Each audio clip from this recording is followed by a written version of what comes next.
كل شيء نديرو غير بلاتي كي قالوا الاخرين. السلام عليكم، تحية للجميع.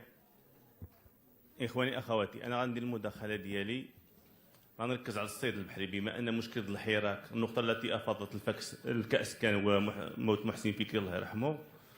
إذا جا المشكل من قطاع الصيد البحري، وأنا بصفتي كاتب عام وطني منظمة الصيد البحري غنعطي بعض الحقائق. عندنا في المنطقة الصيد البحري فاش توفى محسن فكري جا المشكل من الصيد التقليدي، ماشي من الصيد الساحلي، ماشي من بركواد السردين. هجوم اللي على بركواد السردين هذاك حالة أخرى. أما جا المشكل من سمك أبو سيف، وهاد الناس اللي كيصيدوا سمك أبو سيف هما نفس الناس اللي كيصيدوا الطون الأحمر. إذا هاد مجموعة القوارب الصيد التقليدي اللي كاين عندنا في الشمال تقريبا ما يناهز 300 قارب صيد تقليدي و60 قارب ديال الصيد الساحلي، عندهم واحد الكوطة، واحد الحصة في صيد التون مثلا اللي هو من عائلة ديال السمك الآخر.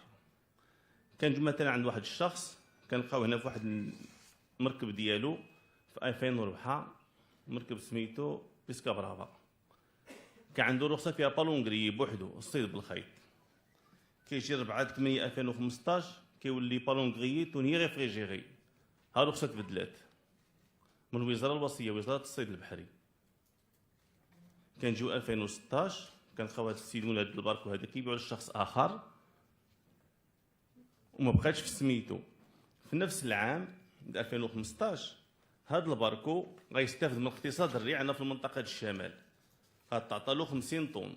هادشي ما كنقولوش انا، كنقول باوراق مستندات هادشي الوزارة، هي مكتوبة عنده هنا 50 طن. تعطى بيش ارتيزانالي وكوطيات المغرب كامل عندهم 140 طن. كنمشيو عند ثلاثة د الباركوات في المغرب عندهم 234 طن. ثلاثة د الاشخاص في المغرب عندهم 62.56% من حصة الطون الأحمر في المغرب، في الوقت اللي باقي المغاربة كاملين عندهم 37.43%. غتسولوا غتقول واش كيقول هذا السيد هذا؟ هذا السيد كنقول شي حاجة اللي كيقولها حتى صاحب الجلالة: العدالة الاجتماعية، الاقتسام العادل للثروة، أين ذهبت الثروة، رابط المسؤولية بالمحاسبة.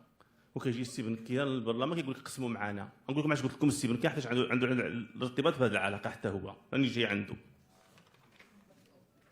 كنمشيو ل 2016 قانون وزاري 1 2016 لو 1 فيفري 2016 غتقسم عاود الحصه ديال التون، وغنشوفوا من الغرائب اللي واحد المنطقه اللي هي شبه منكوبه وهي الحسيمه البحر الابيض المتوسط ما بقاش فيه الحوت، شبه منكوبه بحريا لعده عوامل. من هذه السياسات اللي كانت كتبع الوزاره الوصيه في هذه المنطقه. كنجيو كنشوفوا عاوتاني بان هذاك نفس الشخص اللي كان عنده هذا الباركو اللي باع الباركو ما بقاش عنده حصه ديال التون، ولكن صاحب الباركو ولات عنده واحد الشركه سميتها هولدينغ مولتي برانكو كلين مير. ما كاينش الاسماء، كلشي غير بالشركات، ولكن الاسماء غنجيو نوصل عندهم دابا. كتعطى له 112 طن لهذا الشخص، في الوقت اللي الصيد الساحلي بيش ارتيزانالي كوتي ديال المغرب كامل عنده 150 طن. وجوج اشخاص اخرين، واحد برلماني مع الاحرار والاخر كولونيل متقاعد، 105 طن 105 طن.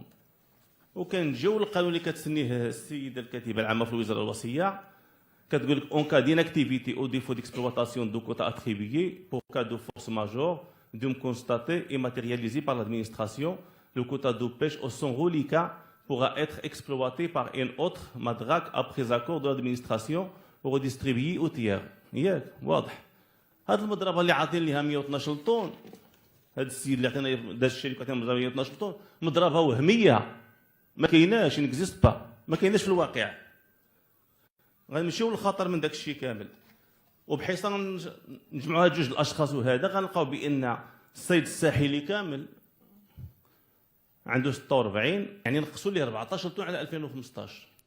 في الوقت اللي مادغاك زادوا ليهم 303 طن. هذا اقتسام العادل للثروه فين كاين. غنمشيو ل 2017 لو 24 جونفي 2017 هذا العام، يعني الحراك نايض في الحسيمه.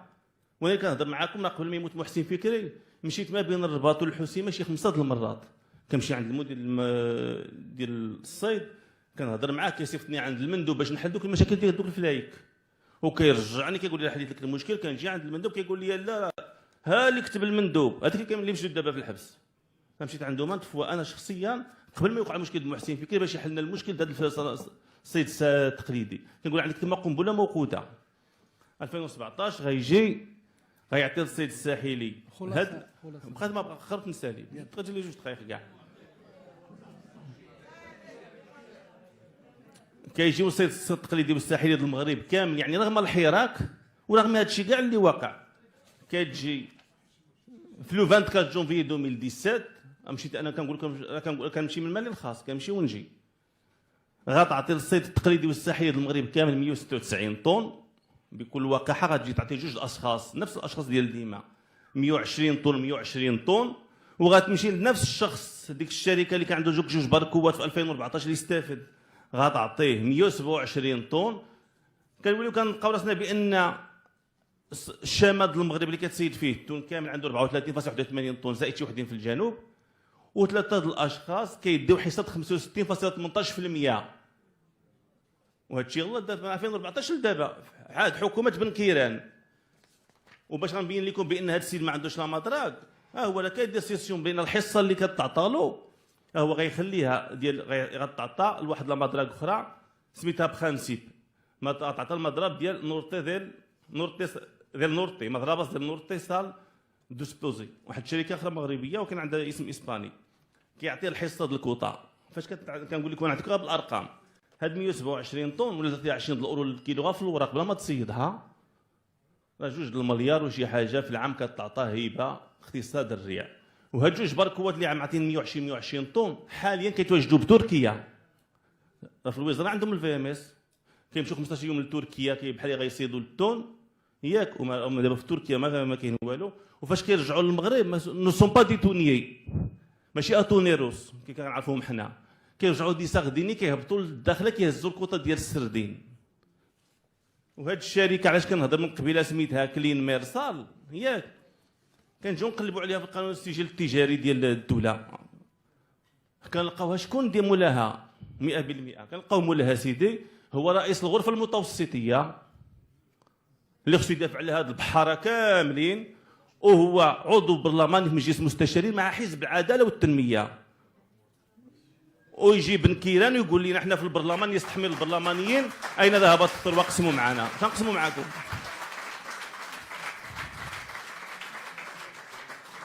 فاش كيجي بن كيران كيقول في البرلمان قسموا معنا في عز الحراك قسموا معنا الثروه فين مشيتي، واش كتستحمل البرلمانيين؟ ضحكتي على الشعب، ما قدك الشعب مشيتي للبرلمان عاودك كضحك عليهم. وبدا من دياولك بعدا رجعنا الثروه اللي سرقتوا نتوما بعدا هما الاولى. واش الا ماشي حق في هذا اليوم كلشي بكم مسؤولين. هما دابا بالوراق داك الشيء بالحجاج، ما كنهضرش من فراغ، اوراق وزاريه مسلمه من الكتيبه العامه.